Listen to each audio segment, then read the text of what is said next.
Bhagavate Vasudevaya. Om Namo Bhagavate Vasudevaya. Om Namo Bhagavate Vasudevaya.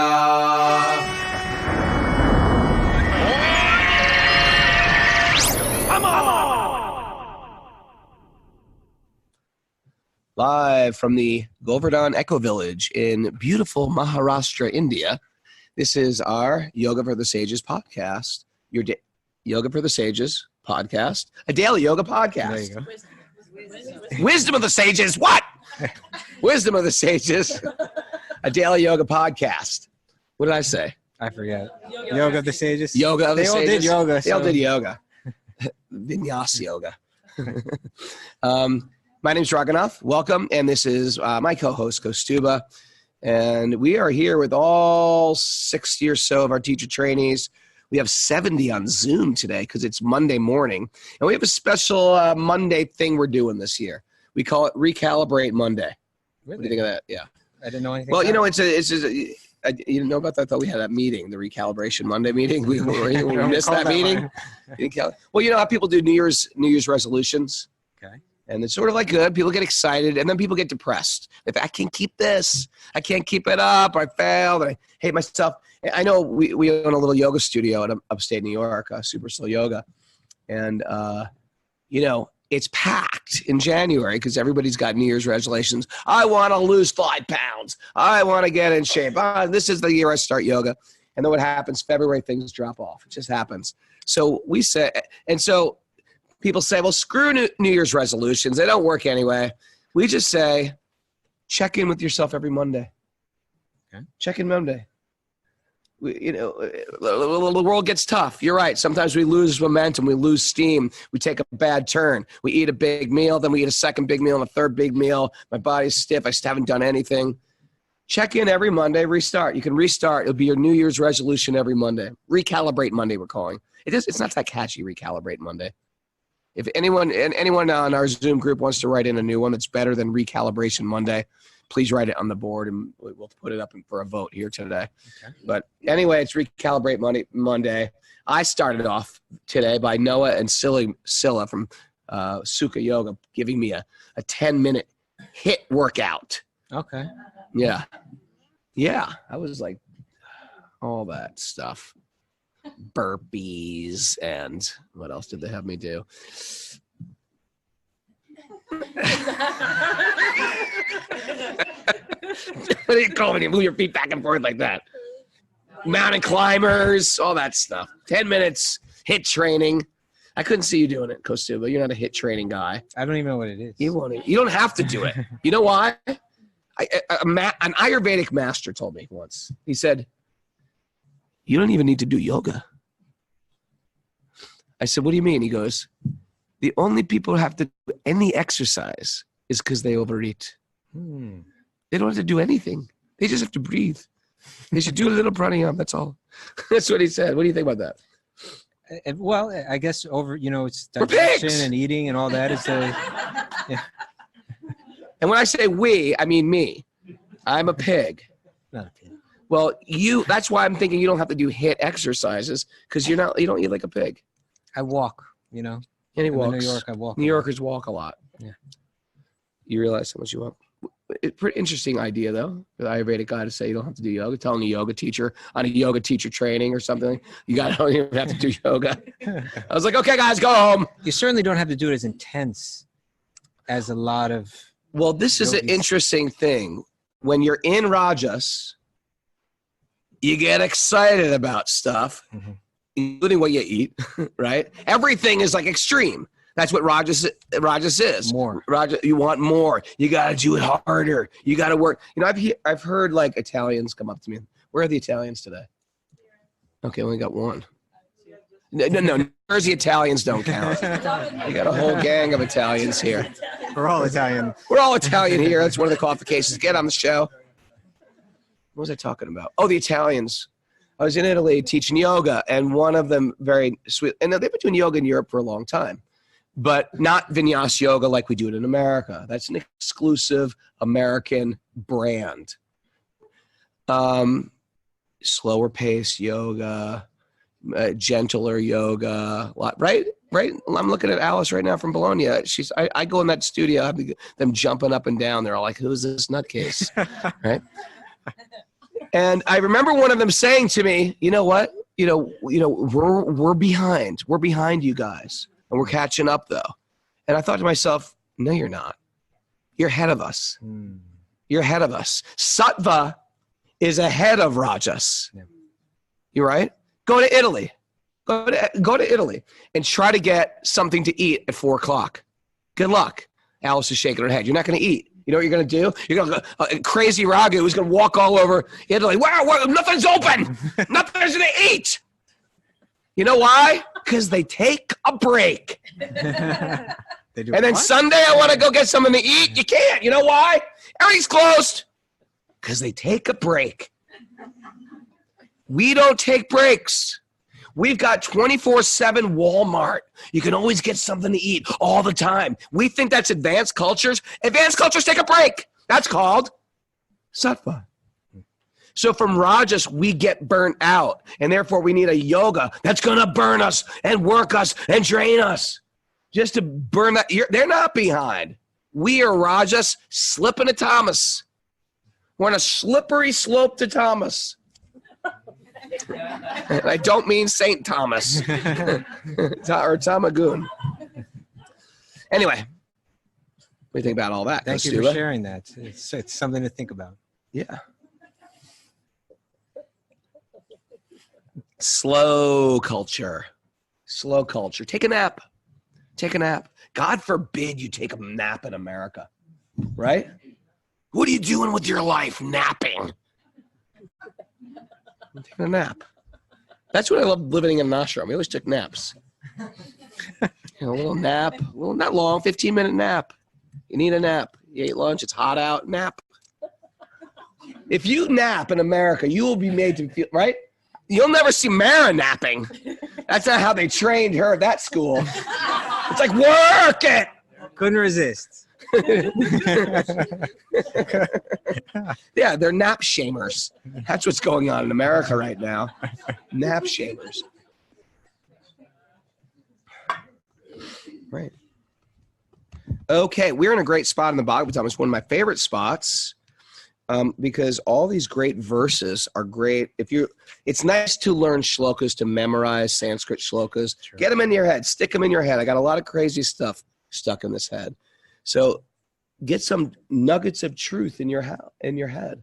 Otherwise, we just got crazy nuggets in our head of other things from memories, songs, phone numbers. What else do we have stored in the head? Various anxieties.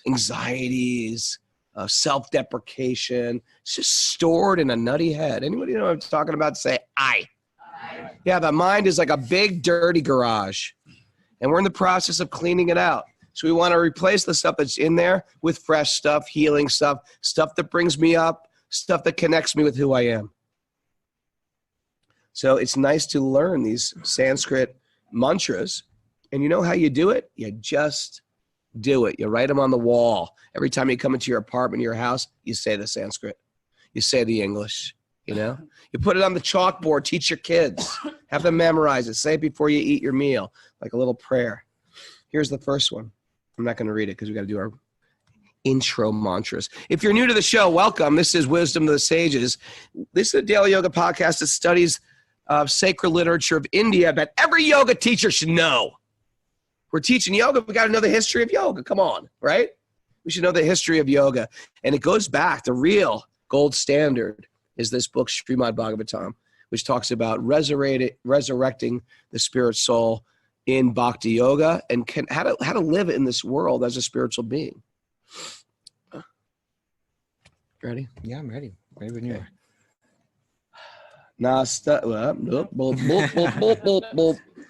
Narayanam namaskritya naram chaiva narottamam devim sarasatim vyasam tato jayam udhirayet. Before reciting the Srimad Bhagavatam, which is the very means of conquest, one should offer respectful obeisances to the personality of Godhead Narayan, unto Narayan Rishi, the supermost human being, unto Mother Saraswati, the goddess of learning, and unto Srila Vyasadeva, the author. Nasta priyeshu bhadreshu nityam bhagavat sevaya bhagavati uttama shloke bhaktir bhavati naistiki. By regular attendance in classes on the Bhagavatam and by rendering service to the pure devotee, all that is troublesome to the heart is almost completely destroyed, and loving service to the personality of Godhead, who is praised with transcendental songs, is established as an irrevocable fact. Kaustubha? Yes? Cliff Notes Kaustubha, we call him. If you're from... Oh, Cliff Notes. Oh, Cliff Notes! If you're not from America, Cliff Notes are like, if you don't want to read a whole novel for high school, they have like the abbreviated Cliff Notes where you just read that. And it's like you understand the novel better than if you were to read it. So Kaustubha's expert at just sort of like bringing you back a few steps, catching up people who are just joining us where we're at in this book. We're right in the beginning, but just why don't you catch us up, Prabhu? Sure. So we read the first chapter. We completed it yesterday. And the first chapter is called Questions by the Sages. So this book begins, and again, this is the book that's meant to clarify all the yoga teachings. And it begins with a group of sages that ask the most fundamental questions. They recognize one sage amongst them named Sutta as being the most learned and the most qualified. And they put forward some questions. And amongst those questions was one, the very first one they said is, well, basically what they said is, you understand all this vast literature very well. We need you to boil it down to its essence so that we can really make the most sense of it and apply it the best. And we're asking you to show us what that is so that people can achieve what's called Atma supersidity, or complete satisfaction in self. Help us understand this. And so those questions and a couple others were put forward in the first chapter. And right now we're going to get the answer to that question. Just the previous verse that we read yesterday, he said, you're asking the right questions because these are the questions that can lead to Atma supersidity, complete satisfaction of self. Now he's going to answer it. And we'll see that this verse also ends with that same, Yen Atma supersidity. This is how we can find complete happiness. This is how we can find complete fulfillment. This is how we can find complete satisfaction, not of the mind or the senses, but much deeper than that, complete satisfaction of the self or the soul. I thought we could just purchase satisfaction on Amazon Prime. They try to convince you. Okay, ready? Right. I want to read the Sanskrit. This is pretty. Savai so paro dharmo yato bhaktir hoksuje ahetuki pratiyata yatma suprasidati. The supreme occupation. What the word is dharma, the supreme dharma. The highest dharma. Right? The highest dharma. There's many dharmas. The highest dharma for all humanity is that by which men can attain to the loving devotional service, or bhakti, unto the transcendent Lord. Such devotional service must be unmotivated and uninterrupted to completely satisfy the self. Great verse, isn't it? That's the formula. That's the form. Yes. What was that? That was a confirmation. The supreme dharma. There's so many dharmas, but this is the dharma that goes right to the very nature of the self. Right? And it's done with an entirely pure motive. In other words, when it says unmotivated, it means like it's saying that we need to ultimately approach our source, approach our divine source. You could say approach God and connect with God through love. And love is always expressed through service. So it's saying that's the highest dharma. That's what we're meant to do. That's our very essence. But then it qualifies how pure it needs to be. And dharma, there's vast literature in India, the Dharma Shastras. There's so much ideas of do your dharma, do your duty, which basically revolves around being responsible human being. Get appropriately married, treat your children in an appropriate way. Don't squander your money. Don't gamble your wealth away. Be a responsible sattvic person, right?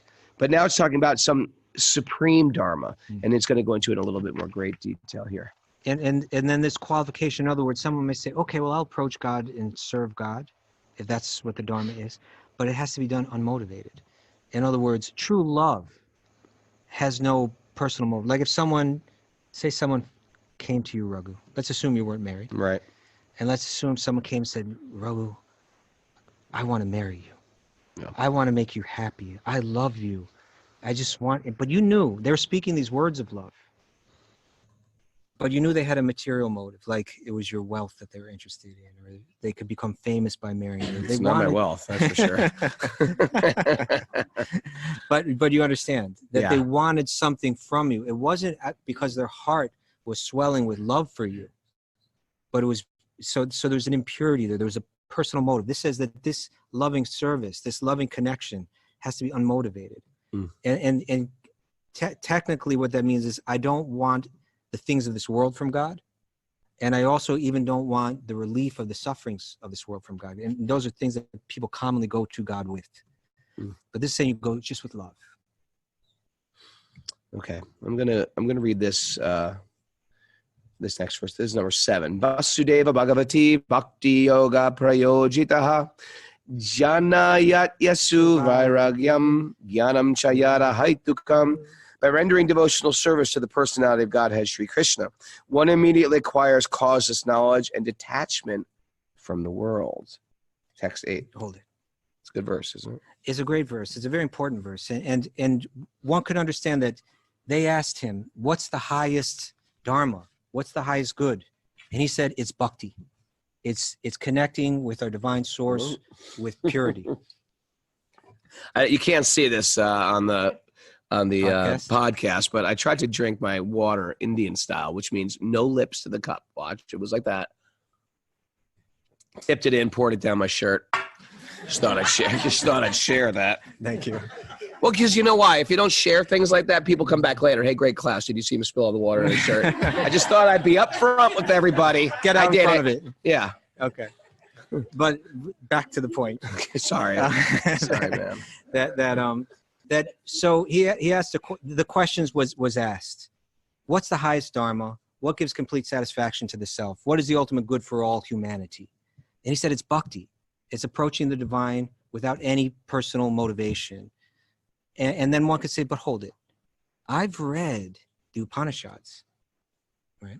I've read this vast literature, and there it seemed to be leaning towards that the idea like the highest thing was complete renunciation of the things of this world and finding a divine peace like that. That knowledge and renunciation, jnana and vairagya. Knowledge means I see this world as the illusion that it is. I no longer have any material. And then detachment. I let go of all my attraction to these things. Isn't that the highest thing? I've read that in the Upanishads. It seems to be that that's the highest thing. This is the book that's meant to clarify it all, where the author himself clarifies. I'm the one that wrote the Vedas, Vyasadeva, could say. And what I'm telling you that it's bhakti. And the proof that it's not jnana vairagya or jnana yoga is that the results of jnana yoga, knowledge and detachment, they come automatically with bhakti. It's just like you don't even have to try for them with bhakti. They come automatically. It's like a side thing that comes along with it. Which is why in the teaching of bhakti, we're not even so focused on you got to renounce this, you got to give that up, you got to give that up. Really, we just say focus on your connection to your source. And what happens is the grip of the material world slackens. It creates a space, and it's easier to let go of those things. Causeless knowledge and detachment from the world happen. And causeless knowledge means, how the hell do I get out of this forest? How the hell do I get out of here? How are you supposed to figure it out? I'm not that bright. I'm lost in this jungle.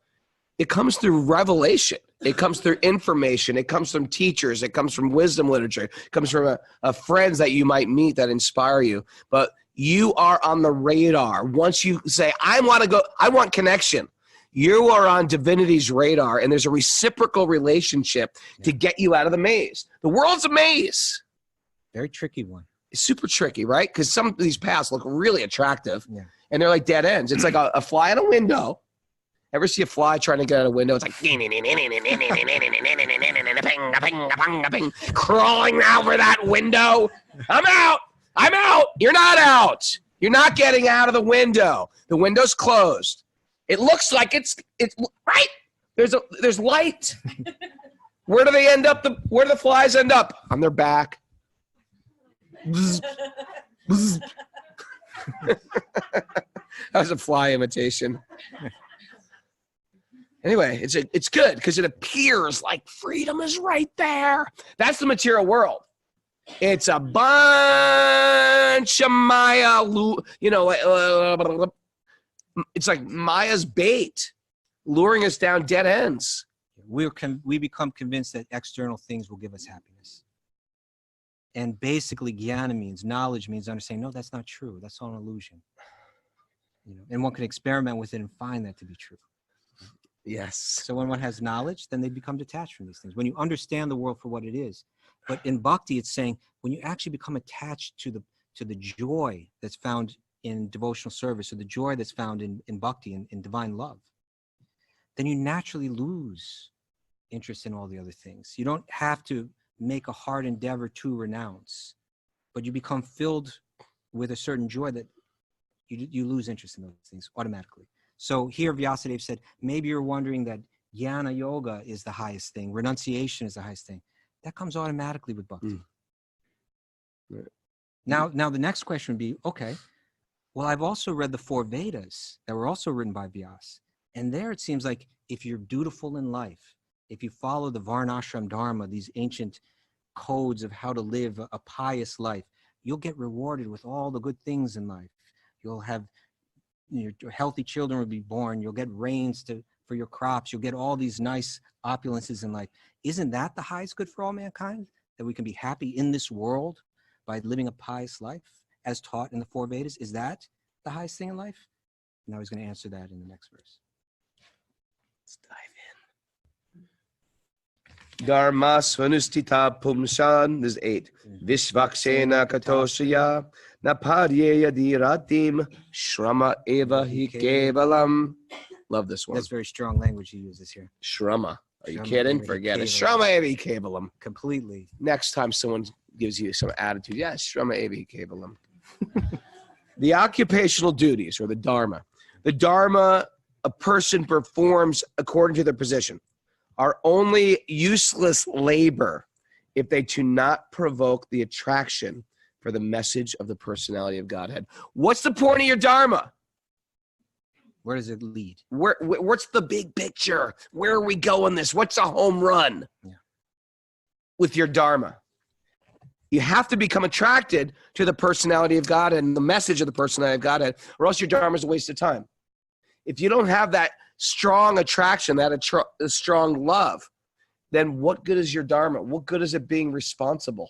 What good in this world? So ethics, morality, dharma, integrity is meant to bring, it's not an ends. We were just saying that the other day, right? Why have manners? Yeah. Right? No elbows on the table. Why? Eat with a fork. Why? Didn't you? We were punks, me and Kaustubha. We were questioning every rule they gave us. Why? You should go to museums. Why? Just to learn about your culture. Why? Give me a good reason. But everything in Vedic, there is a reason that why we have ethics and rules and morality. It's not just to be Mr. Moral. Who cares? It's to connect us with divinity, to connect us with source, to become a transcendentalist. So here, who cares if I'm so dharmic? And reaping good results. Right. Because all those good results just disappear. In just a little amount of time, they're all gone. Little amount. But if you read the 4 Vedas, you could walk away saying, this is what it's all about. And there are people that buy into that. There are people that in India here every day, when they open up their shop, they're doing a little puja. And what's their motive? Send me some wealth, Ganesh. Send me some wealth, Lakshmi Devi. Like that. Again, it's not like it's evil to worship Ganesh to send you wealth. The idea is it's a step away from full-on materialism that everything I do is because I'm the controller. Yeah. It's a step away from I am the center. I have what I have with my own heart, by my own hard work. It's to understand there's other forces in nature that are benefiting me, that are looking after me. And I think all cultures have this appreciation, or these ancient cultures have an appreciation for, I am part of something bigger. I am being maintained. I'm grateful for the sun. I'm grateful for the rain. I'm grateful for my grains. I'm grateful for the plants and the farm and the fruit trees, right? We've wiped out gratitude and just say, it's because of me. That's why I got it. It's like the biggest selfish lie. And it's a lie because it's not based in reality. The reality is I'm completely dependent. I'm not independent. What? Who could think like that? I'm dependent. We are completely dependent beings. Declare your dependence, people. Independence Day. Come on. Dependence Day. We should celebrate Dependence Day. There's some nice, this last paragraph of this commentary. Get it, Kaustubha. Please read it. I'm talking too much. I've been chastised once this week. I love it when you read. I know you love it, but there's one guy out there who wrote me that text message yesterday. It says, Raghu talks too much. Let the other guy speak. So I'm just, isn't it weird? People can be like, oh, it's great. You're doing such a great job. Thank you so much. Means so much to me. One guy says something. I'm all bent out of shape. Have you let it go yet? No, obviously not. Obviously not. Should we try it right here? Take a deep breath. Now release it. I'm going to sink this one deep. And I'm going to find out about who he is. Okay. And what his problem is. Yeah, because I'm sure he has a few. Okay. All right. This is Srila Prabhupada's commentary, part of his commentary to this verse. The need of the spirit's soul is that he wants to get out of the limited sphere of material bondage and fulfill his desire for complete freedom. He wants to get out of the covered walls of the greater universe. He wants to see the free light and the spirit. That complete freedom is achieved when he meets the complete spirit, the personality of Godhead. There's a dormant affection for God within everyone. That's a really important point. There's a dormant affection for God. Isn't that a great concept? I mean, it's not something fake. It's not something artificial. Okay, let's all be religious. It's actually in us, like the ability, like a little baby, like a little toddler. They're trying to walk. The propensity to walk is already in the toddler. You just got to help it along. Sadhana bhakti, our regular sadhana, is to sort of help us along so we can sort of walk on our own. So far in the commentary, it said we all want this freedom, and that there's this dormant affection for God within us. Spiritual existence is manifested through the gross body and mind in the form of, here he uses the word again, perverted affection for gross and subtle matter. So again, the word perverted, let's just say warped, right? Because this isn't meant to have any sexual connotation. Do people really need that definition? They can't figure that out? I think everyone's so. like perverted. Yeah, I mean, that's the way I always understood the word, right? I guess you're right. So I'll read it again. There's a dormant affection for God within everyone. Spiritual existence is manifested through the gross body and the mind, not the soul, in the form of warped affection for gross and subtle matter. Instead of our affection going to God, it's going to matter. It's interesting, isn't it? That affection that we had got twisted. And it went, instead of going to our source, it went to these external things. We use things. We're supposed to use things to love people. And we love people. Wait a second. What is it again? No, we love things. We love things and use people instead of loving people and using things. There you go. That's what this is all about. Yes. Yeah, we have an affection for matter, for stuff. We love to purchase stuff. We get happy when we purchase things. And then we're bored with them quick. It's like a child, isn't it? It is. We're childish, especially the Americans. Yep. I'm not anti-American. We're just consumers. It's getting real here. I'm just getting real. Yeah. We're into storing stuff. We got so much stuff. We rent places to store extra stuff. Is that crazy? Stuff that you never use, will never use. It's outdated. You're never going to use that VCR. I've got hundreds of DVDs. It's over. DVDs are over. May as well throw them out. Throw them out. He says, so therefore we have to engage ourselves in occupational engagements that will evoke our divine consciousness. Because it's been warped, because our affection has been warped in the wrong direction, we need to take up some engagements. This is called sadhana, right? We need to take up some engagements that are going to unwarp it or get it redirected. This is possible only by hearing and chanting the divine activities of the Supreme Lord. And we need to mute. Someone's not muted. Who's unmuted? Someone's walking around unmuted. That's even more dangerous. It is. They're walking around their apartment. What do? They like unmute. Then now I'm going to walk around my apartment, make a phone call. Get on this, Mara. What's going on? Hold those dates. Someone's making plans. We hear you. Yeah, because that's not right to have her. Yeah.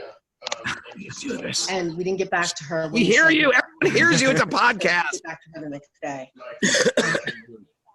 Okay. Done that, and they look like that. I'll tell her. That's it. We got it. Sorry. You were mute. Oh, yeah. Anyway, it's okay. We do our podcast through this because we want to have a live audience. We use this Zoom, but it just gets tricky because sometimes maybe by mistake people unmute, and then we eavesdrop into their life. Yeah, and they're like, "Yeah, I'm and even sick in of the YouTube video, sick of Raghunath. They show up blah even blah blah. I hear you. Okay, it's okay. We're back on. So again, it was said here that this is possible, redirecting it all, evoking that divine consciousness. This is possible only by hearing and chanting the divine activities of the Supreme Lord. And any occupational activity which does not help one to achieve attachment for hearing and chanting the transcendental messages of Godhead, which is what's going to make the real difference, reconnecting with that divine source, is said herein to be simply a waste of time. I did my occupational duties. I was a pious person. I gave in charity, and I was kind of so that I got the good karma of getting more wealth myself. Here, the author of the Vedas is saying that was a waste of time. You misunderstood it. He's also saying that the very medicine itself to get us out of this mess is exactly what we're doing now. Yes. Hearing the message. That's right. Hearing the message. This is because other occupational duties, whatever ism they may belong to, cannot give liberation to the soul. Even the activities of the Salvationists are considered to be useless because of their failure to pick up the fountainhead of all liberties. There's a lot in that sentence, but what it's saying is that some people read the Vedas and they think, let me get material things. And this verse said that that's a waste of time, that there's something much higher that you can get out of this yogic literature. Some people think, by the way, I think if you're growing up in India or from India, I think in America, we're like, what are you even talking about? But there's a whole thing. If you're just to go into in America where they have these bookstores that sell East-West books, and you buy a book on Buddhism and St. Thomas of Aquinas and all these Easty-Westy spiritual bookstores, it can get very confusing when you get to the Indian section, because some will be on Bhakti-yoga and Karma yoga and what's it called? Guna yoga, or what's it called when you leave your body and reincarnation? Death. There's something like people are into. Achieving mukti? No. Moksha? What are you looking for? I blew it. Astral projection. Thank you. Astral projection, outer body experiences, things like that. And in Bhakti, it's like, no, we're not interested in any of that stuff. We're not interested in projecting ourselves to a higher planet. In America, we're like, that's the last thing on my mind, projecting myself to a higher planet. But it's a thing. It's like a yogic path where you can actually perform some rituals, chant some mantras, and you can actually leave your body, go to different bodies, different places. In these circles, actually, they'll say karma means getting material things. Jnana means becoming free of suffering. Yoga means exactly that, being able to leave your body and travel to other places. And if we look at it with like a Western sensibility, the idea is there's no amount of stuff that's going to fulfill your heart, even if it's higher planetary stuff. That's what they're talking about, like celestial heavens that are still material. You got to come down. Yeah. And so I think a lot of Americans have had, I say Americans, I'm talking Europeans, you don't get off the hook either. We've had so much stuff. We're like, okay, I need something spiritual. Stuff isn't going to do it for me. We need something really deep. And that's where Bhakti is. It's about transcending not just stuff of this world, stuff of the higher planes of existence that the Vedas give great detail on how to attain. It's all confusing if you're just to come to India. Because once you see a bunch of guys in robes, but they can have completely different philosophies. All based on Vyasa's writings. All based on Vyasa's writing. And therefore, in the Bhagavatam, Vyasa sets out to clear it all up. How fortunate are we that we stumbled into Bhakti? And this is right where he's doing it, right at the beginning in the second chapter. He puts the questions in the first chapter. He puts the answers in the second chapter. And then he goes on for another 18,000 verses to go into great depth to explain it over and over through different stories. Very good story. Great stories, by the way. Okay, text 9. You don't mind that I'm doing the Sanskrit, do you? It's just Someone pretty. actually wrote to us and asked for that. Please do the Sanskrit. We said we're not going to do it, but now. No, I didn't say. I said it was just yesterday. Oh, just yesterday. And I said, yeah, we'll give it some thought. And you just started doing it spontaneously. So let's go for it. Love it. Especially these verses. Maybe I'm a mystic. Dharmasya hyapavargasya nartorad yopakalpate nartasya dharmaikantasya kamola boya hi smritaha. That sounded very. All occupational engagements. The translation for that is dharma. All dharmas are certainly meant for ultimate liberation. They should never be performed for material gain. Furthermore, according to the sages, one who is engaged in this ultimate dharma should never use material gain to cultivate sense gratification. So what do you do with your material gain? Use it for liberation. He's just reinforcing the point from the previous one, that this dharma that's laid out in the Vedas to cultivate good karma, that's not what it's meant for. You do your dharma ultimately to please God, to deepen your relationship and connection with God. I don't use the word God. I say source. All right, but source. Yeah.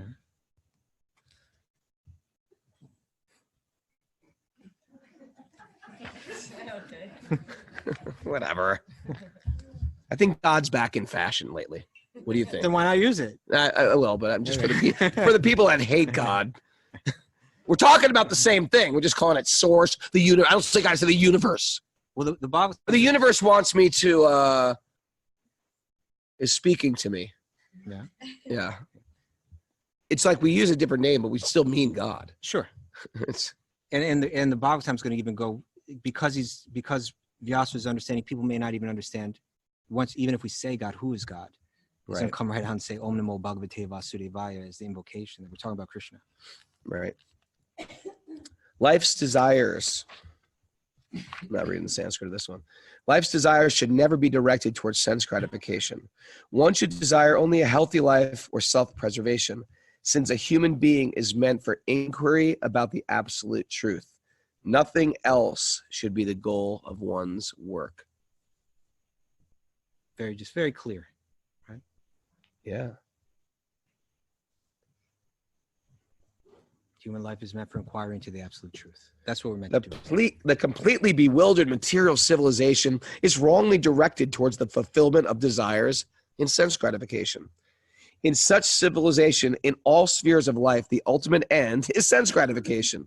In politics, social service, altruism, philanthropy, and ultimately religion, or even in salvation, the very same tint of sense gratification is ever increasingly predominant. In the political field, the leaders of men fight with one another to fulfill their personal sense gratification. The voters adore the so-called leaders only when they promise sense gratification.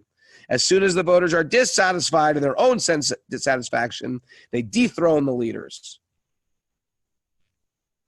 Yep. Yeah, you know, I think this is real important to understand here, is that when we're hearing these verses that are speaking against the idea of pursuing sense gratification, it's not like some puritanical kind of thing, it's evil to enjoy yourself.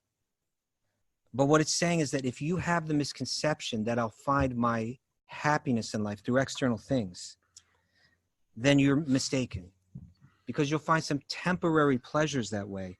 But the way that the world is designed, the way that the material world is designed, is that those pleasures ultimately come with suffering. They're tied together. Right. And so therefore saying, if you're pursuing sense gratification as your point in life, then you're mistaken. You're bewildered. You're not understanding how the world works. And so a wise person lets go of that pursuit. They understand that pleasure comes in life without my searching for it. You know, right? You don't have to search for pleasure. Just as you don't have to search for It's such a great point. Yeah. No one says, hey, let's go out today and break our legs. But sometimes you go out and you break your legs. No one plans it. It just comes. Yeah. And in the same way, you don't have to plan for happiness. You just carry on with your duty in life. Your happiness comes without you even trying. If you want to be a yogi, this is the way the yogi thinks, right? It's not so much about what you're doing on the mat. It's about thinking in this way, seeing the world this way. Some of my biggest pains in my life got caused for me planning my sense gratification. If you're real, you're doomed to suffer. You're doomed to suffer. Right? Planning for sense gratification is the biggest cause of distress. It's a fact, right? That's how it works. Yeah. And then I'm going to do this, and then I'm going to do this, and we're going to plan on doing this. We're going to do this. This next verse is a good one to memorize too. Text 11. Vadanti tattva vidas tattvam yadyanam advayam brahmeti paramatmi bhagavan iti shabhyate. Super cool here. This is why I love this book, and this is why I love Indian Vedic culture, and this is why I love. It's talking about the supreme absolute truth can be broken down into 3 ways to view it. And the connection here, before you go with that, I'm dying to hear what you have to say. But in the previous verse, it was said that Lindsay Scott is on it. She had that. So she had the Sanskrit up, the scribe. Good job, Lindsay. And so the previous verse was saying that life isn't meant for pursuing sense gratification. It's meant for pursuing understanding the absolute truth. So then one could say, well, what is the absolute truth like? Explain the absolute truth to me. And in this verse, this solves so many mysteries of spiritual inquiry, right? Is God a person? Is God an energy? Some people say God is everywhere. Is that true? Some people say God is within me. Is that true? Some people say God is a person. Is that true? Some people say, I'm God, you're God, she's God, right? Yeah. So this verse is to kind of clarify how we can understand God or the absolute truth in 3 different features. So here's what the actual translation is. Learned transcendentalists who know the absolute truth. It's so funny how they're speaking of a history.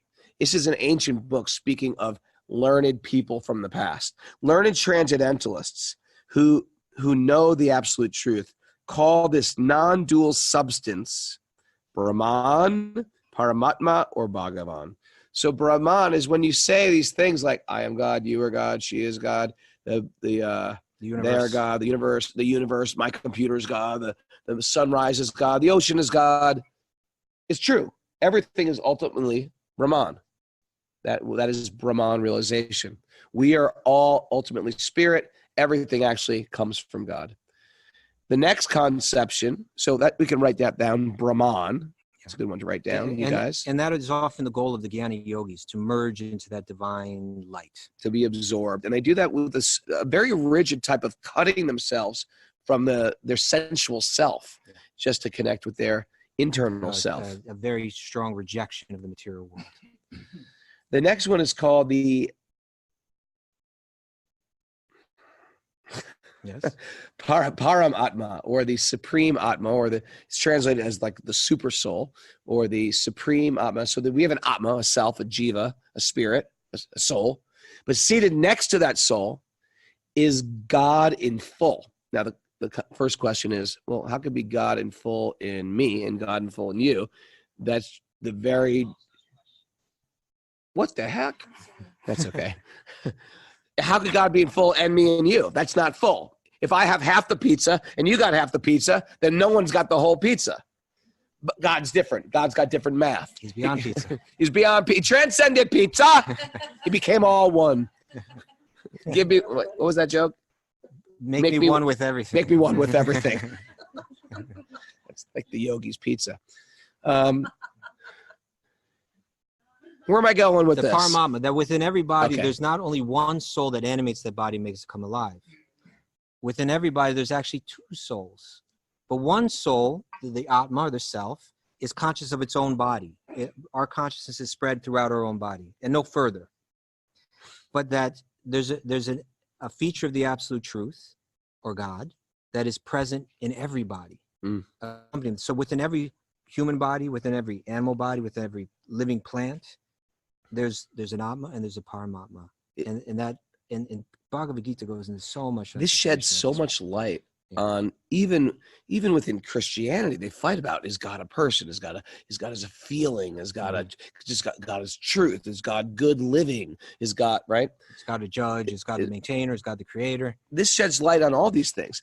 Then the next way to understand the absolute truth is how we worship in Bhakti, Bhagavan, meaning that truth also has a source and a form.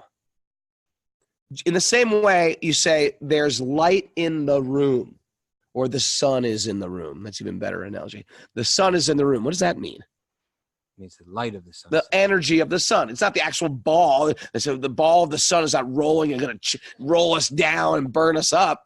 It means the energy of the sun's in the room.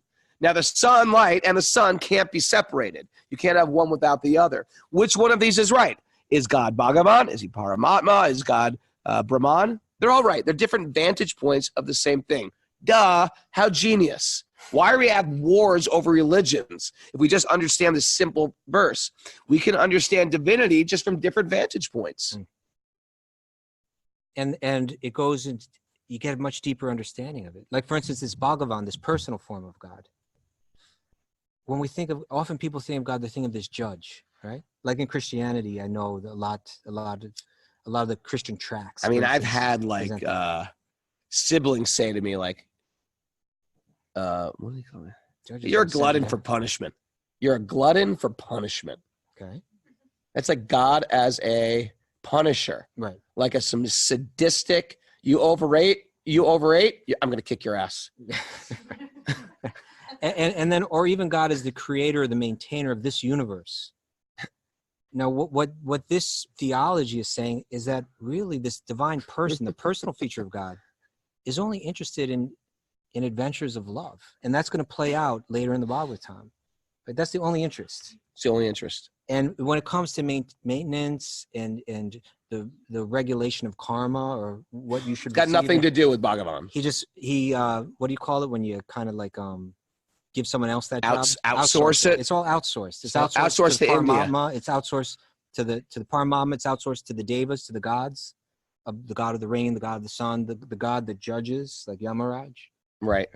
Because God isn't interested in all that. He's just interested in that divine play, in that Leela. Bhagavan is just pure love, loving all the jivas, calling us to his dance, his divine dance. Yeah, they say sometimes they speak of Krishna as the god of love, right? He's the love god. Yeah, but I think most people, when they say that, they don't really have the full theological understanding of what it's all about. It's not like, oh, well, there's the God of this and this God of that. There's the God of love and there's this God and there's that God. But no, but that ultimate being, that ultimate source of us all, is only interested in love.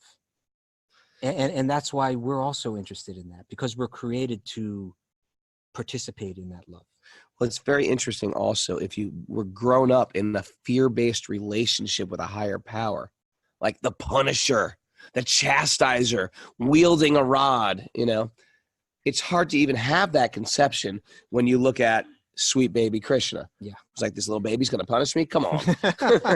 Might throw a sweet He's ball gonna at charm me. you. He's going to charm me. He's going to wink at me. He's going to wet his pants, something like that. He's a little baby. He's a cute little baby. What's he going to do?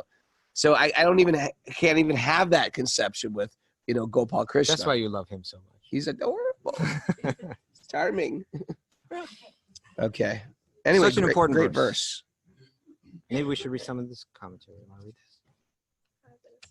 5 minutes left. Nah, Okay. I don't want to read that one. Text 12. The seriously inquisitive student or sage, well equipped with knowledge and detachment, realizes the absolute truth by rendering devotional service, bhakti, in terms of what they have learned from the Vedanta Shruti.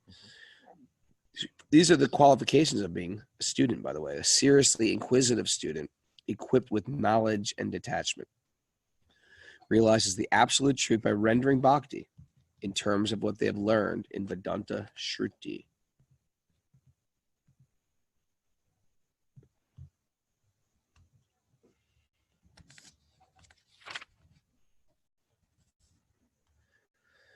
Text 13, O best of the twice-born. Twice-born is like you are the Brahmins, the second initiated means you have your material birth, and then you have your spiritual birth. It's sutta referring to the sages that he's speaking to. O best of the twice born, it is therefore concluded that the highest perfection one can achieve by discharging their duties or doing their dharma,